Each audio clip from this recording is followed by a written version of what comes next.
Hey guys, how's it going? Hope you're doing well. My name is Crown, and today I'm going to read you some very interesting stories that I hope that you're gonna love. And now, without further ado, let's go!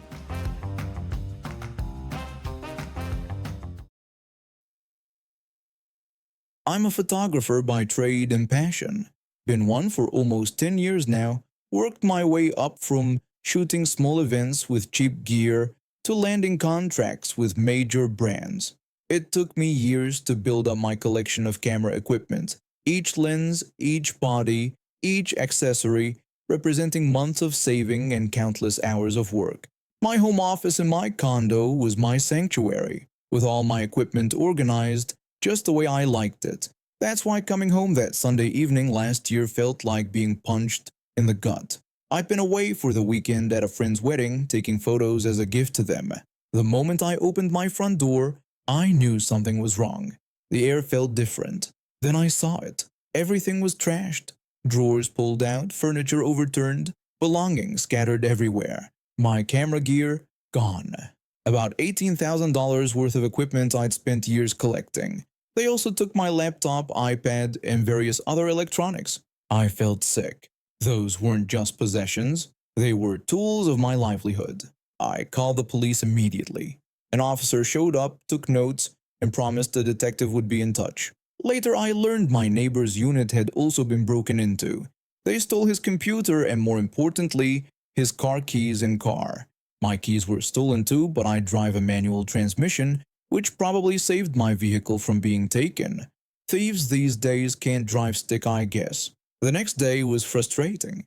I kept calling the police station trying to reach the detective assigned to my case, but I couldn't get anyone to take this seriously.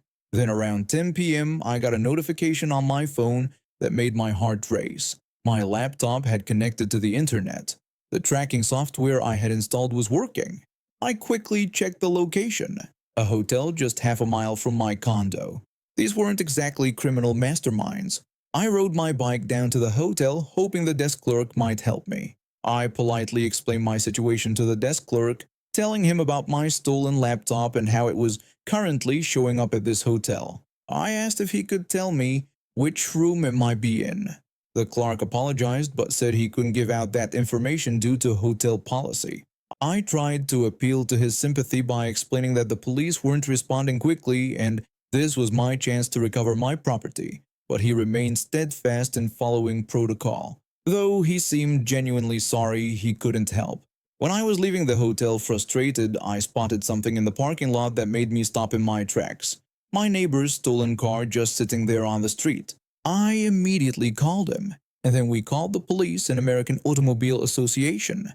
When my neighbor arrived, he asked incredulously if the thieves were really staying at this hotel with his car parked right outside. I confirmed this was the case and mentioned that my laptop's tracking also placed them here. He shook his head and remarked that these might be the dumbest thieves ever. We ended up stealing the car back and having it towed to another location in the neighborhood. My neighbor knew he'd need to rekey the car since the thieves still had his keys, but at least he had his vehicle back. When the police finally arrived, I tried to convince them to confront the thieves in the hotel. I explained that my laptop was literally pinging from one of the rooms and asked if they could knock on the door. The officer explained that without a warrant or backup, they couldn't just knock on doors, especially since we didn't know exactly which room the thieves were in. I expressed my frustration, pointing out that I had proof they had my stolen property, but the officer sympathetically explained they had to follow proper procedures regardless. The next morning I woke up early and called the detective again. Miraculously, he answered. He mentioned he had just arrived at work and my file was on his desk. I explained that my laptop was still at the hotel and asked his opinion on my plan to go there and wait for the thieves to leave so I could confront them. The detective strongly advised against this, calling it a terrible idea and warning me not to confront potential criminals as it could be extremely dangerous. So naturally, that's exactly what I did. I figured if I forced their hand, the police would have to take action. The detective must have realized I was serious because he and his partner agreed to meet me at the hotel. As I was introducing myself to the detectives in the lobby, 3 young men walked past us. One of them was wearing my backpack. I excitedly pointed this out to the detectives, practically shouting that the guy walking by was wearing my stolen backpack. The detectives quickly detained the three guys and found my laptop, my iPad, another laptop they must have stolen from someone else, and a set of keys. I was ecstatic.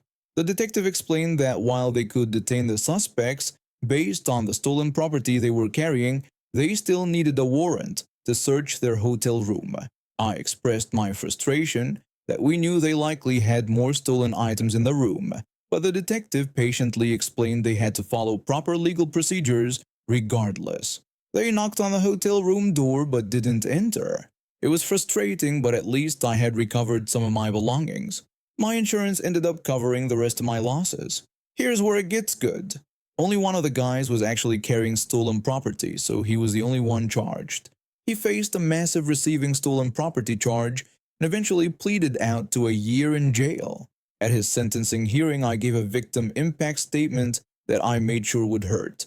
I described how since the break-in, I hadn't felt safe in my own home and would wake up at the slightest noise, convinced someone was breaking in again. I explained how my insurance company had to pay out thousands of dollars, and I've been forced to install an expensive security system just to feel somewhat secure. I emphasized that this wasn't just about stolen property, it was an invasion of my personal space and my sense of security. The whole time I was speaking, the thief was staring daggers at me. I later found out from the detective that during his interrogation, he was absolutely furious and completely confused about how he got caught. Apparently, in his mind, using a stolen laptop at a hotel half a mile from the crime scene while parking a stolen car right outside was a foolproof plan. I made sure to explain exactly how he got caught to the entire courtroom. I even gave an interview to a local newspaper, making sure that whenever anyone Googles his distinctive name, this story comes up first. The court granted me a protection order against him. He's scheduled to be released soon, but with my new security system that he had to pay for through court-ordered restitution, I'm not worried. Plus, that felony on his record will follow him for years. About 5 years ago, I was desperate for a career change.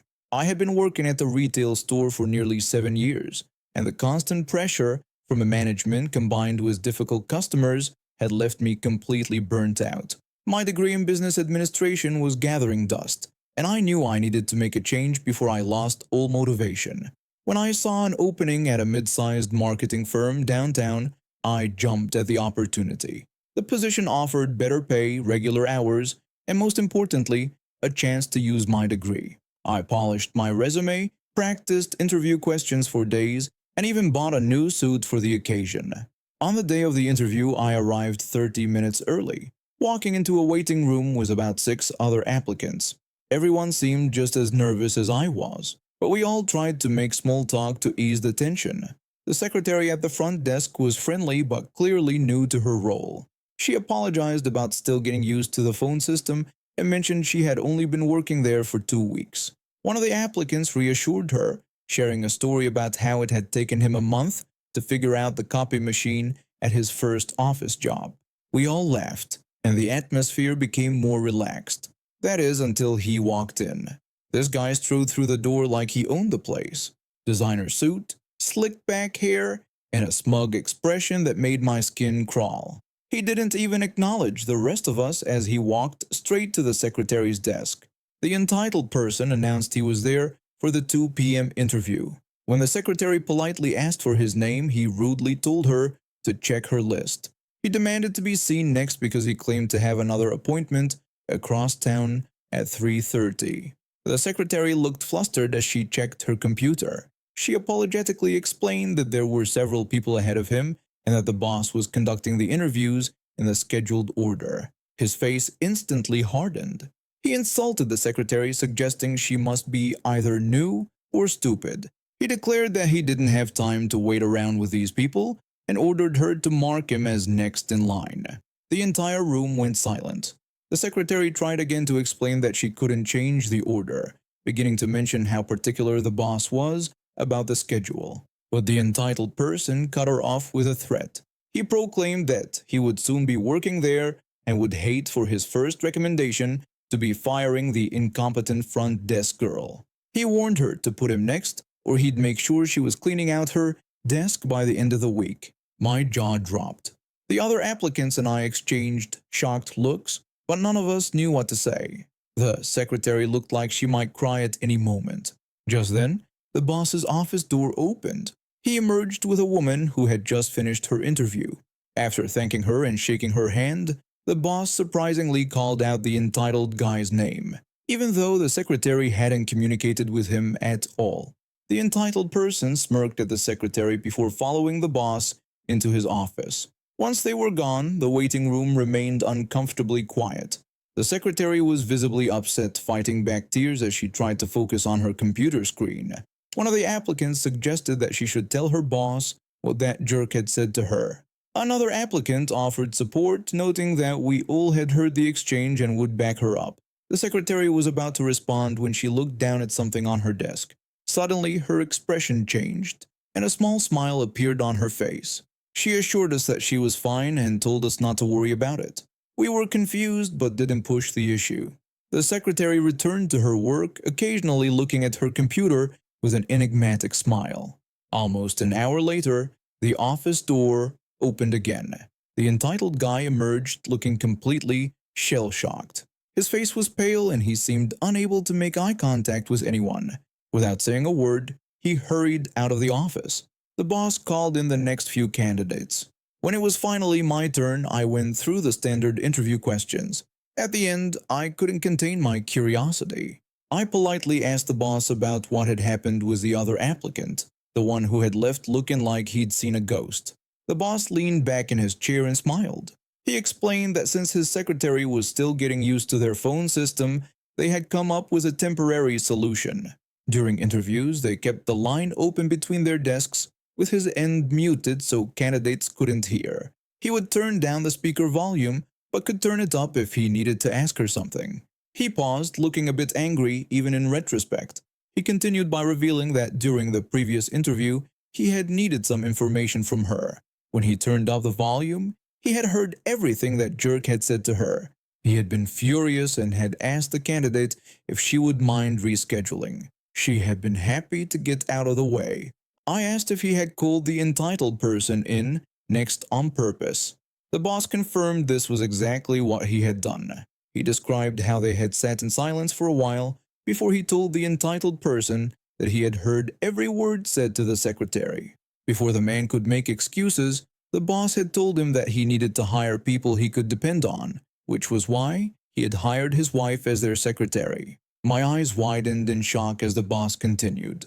He had told the entitled person that not only would he never work there, but the boss would be calling the HR departments at other firms in the area to let them know what kind of person he was. When the entitled person had claimed he couldn't do that, the boss had reminded him that his comments weren't made during his actual interview, so there was no protection. Then he had kicked him out. I didn't get the job in the end, but honestly, that experience was worth more than the position. Seeing instant karma delivered to someone so entitled was incredibly satisfying. I've been working at Splash Mountain Water Park for 3 summers now, and last summer I was assigned to the Typhoon Twister, our tallest slide with multiple steep drops and sharp turns. It's honestly pretty intense, which is why we have strict height requirements. You need to be at least 4 feet 8 inches, 56 inches to ride. I've seen kids crying at the top when they realize how high it is, so these rules exist for good reasons. I was about 2 hours into my shift when I spotted trouble. A woman was walking toward the front of the line with her small child in tow. The kid couldn't have been more than 42 inches tall. I immediately knew we'd have an issue, but I kept checking heights and sending people down the slide. 8 or 9 more people went through, and then it was the child's turn. The mom pulled out her phone ready to capture what she probably thought would be an adorable video. I took a deep breath and prepared for the inevitable confrontation. I told the woman that her child wasn't tall enough for the ride, explaining that riders needed to be at least 56 inches tall to go on this slide. The mom gave me that look, you know the one, where they're already deciding you're just an obstacle to overcome. She dismissed my concern, saying she was sure it would be fine if she accompanied him. I didn't clarify properly and just said it was okay, not realizing she misunderstood me. The parent then told her son to go ahead. I tried to interrupt but only managed to get out half a word before she cut me off with a smug, "Thank you." She smiled at me like she'd just won some kind of battle.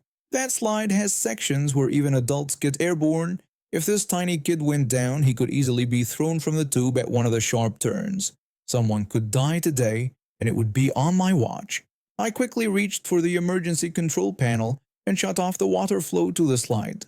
Without water, the kid would either get stuck partway down or experience painful friction on the dry surface. Neither great, but both better than being launched out of the slide. The mother's face transformed from smug satisfaction to rage in about 2 seconds.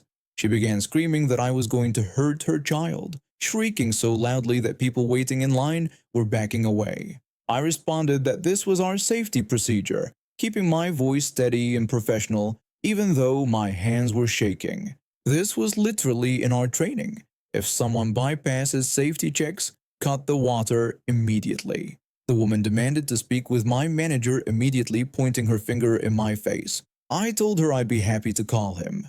I reached for my radio and told dispatch we had an entitled person situation at Typhoon Twister. Within minutes, my manager arrived. He's this chill guy in his 40s who's seen it all. He brought the rulebook with him. Smart move. He asked what the problem was, and the mother immediately complained that I had shut off the water while her son was on the slide. She claimed he could have been hurt and that it was completely unacceptable. My manager opened the rulebook and explained that, according to our safety protocols, staff are required to shut off water flow if an underheight rider enters the slide, emphasizing it was for her child's safety. The mom wouldn't accept this explanation. She argued that her son rides water slides all the time and accused us of discriminating against him because of his size. My manager patiently explained that these height requirements were set by the slide manufacturer and insurance company, and we couldn't make exceptions. At this point, the woman threatened to call the police, claiming this was child abuse. My manager and I exchanged shocked looks. She actually pulled out her phone and dialed 911, telling them that water park employees were endangering her child. About 20 minutes later, 2 police officers showed up. They interviewed me, my manager, and several witnesses from the line. They reviewed our safety protocols and the height requirement signs posted at multiple points in the queue.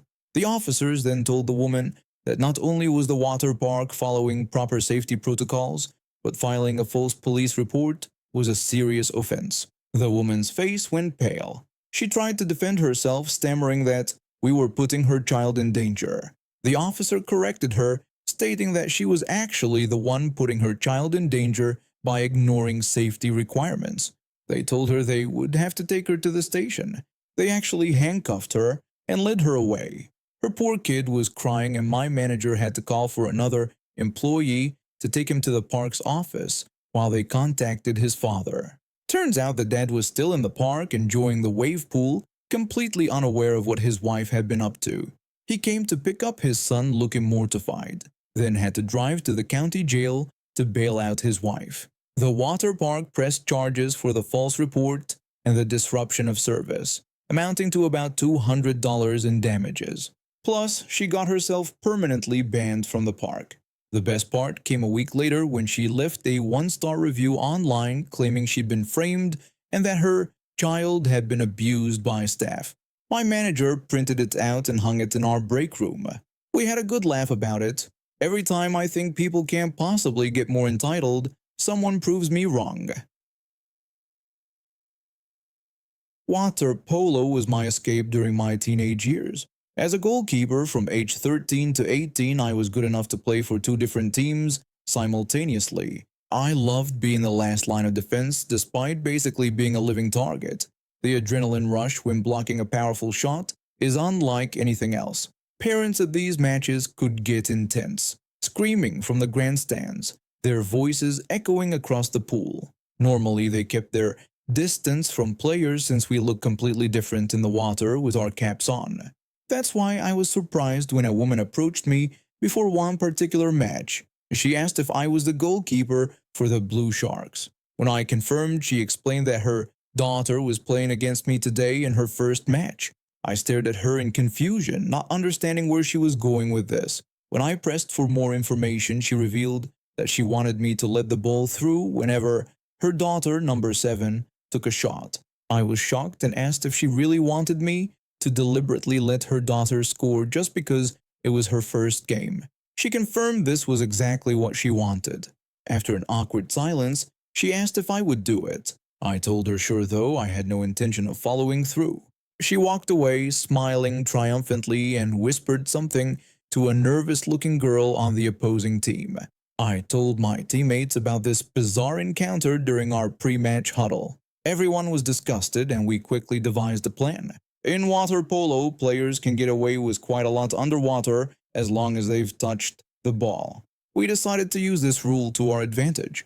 During the match, every time number 7 got the ball, one of my teammates would make sure she got dunked. If she managed to approach the goal, I'd charge at her like a hippopotamus on turbo boost, making myself as intimidating as possible. From the balcony, I could hear the entitled parent yelling about our deal, but I ignored her completely. After the match, a referee asked what the yelling was about and why we targeted one specific player. I explained the situation and he walked away without another word. Later in the canteen, we found the referee confronting the entitled parent. He told her she was banned from all her daughter's matches for the rest of the season for trying to set up the game. When she protested and spotted me in the crowd, she tried to grab me. The referee threatened to call the police if she didn't let go. She finally released me and stormed off, her daughter embarrassingly trailing behind her. 2 months later, I faced the daughter again in my hometown. Surprisingly, she approached me before the game. She told me she was actually grateful for how our team had played against her. It had been a wake-up call that helped her stand up to her mother's controlling behavior. She acknowledged that water polo was meant to be rough, and we both laughed about the situation. We had a fair competitive match. This time, when she scored a legitimate goal against me, the victory was entirely her own. No deals, no setups, just skill and determination. The entitled parent was nowhere to be seen at the rematch. Her daughter had finally put her foot down and told her to stay home. And now we have reached the end of today's stories. Thank you for watching, and see you next time.